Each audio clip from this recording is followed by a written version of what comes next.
बर्दवान जिले के जमालपुर थाना अंतर्गत जोची इलाके में शुक्रवार को एक स्कूल बैग से 9 ताजा बम बरामद किए गए, जिससे इलाके में हड़कंप मच गया। आपको बता दें कि पुलिस और बम निरोधक दस्ते की सक्रियता से शनिवार को इन बमों को सुरक्षित रूप से निष्क्रिय कर दिया गया है। जानकारी के अनुसार अमरपुर बिमला कृषि विद्यालय के समीप एक सुनसान जगह पर पड़ा एक स्कूल बैग स्थानीय लोगों को संदिग्ध लगा। सूचना मिलते ही जमालपुर थाने की पुलिस मौके पर पहुंची और बैग से बरामद बमों को कब्जे में ले लिया। इसके बाद इन बमों को पास के बेगरपुर इलाके में स्थित दामोदर नदी तट पर ले जाकर निष्क्रिय कर दिया गया। बता दें कि बर्दवान बम निरोधक दस्ते के अधिकारी दमकल विभाग और स्वास्थ्य विभाग की उपस्थिति में सुरक्षा मानकों का पालन करते हुए बमों को निष्क्रिय किया गया। पुलिस अब यह पता लगाने में जुटी है कि इन विस्फोटकों को किसने और क्यों वहां छोड़ा। वहीं इस घटना से इलाके में भय और दहशत का माहौल बन गया है।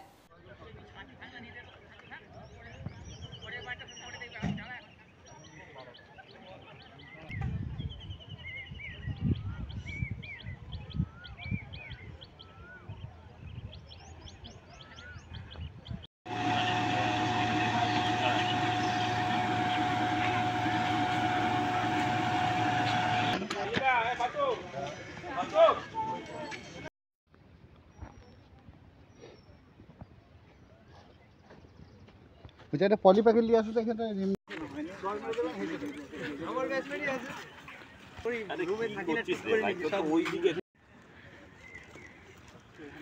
কোনটা এটা কি এই লাল গাড়িটাকে চলে আসতে বলেন পিছনে ওই সোনা না এই লাল গাড়িটাকে চলে আসতে বলেন পিছনে ওই সোনা না পৌঁছে অসুবিধা আজকে ब्यूरो रिपोर्ट PVTV न्यूज।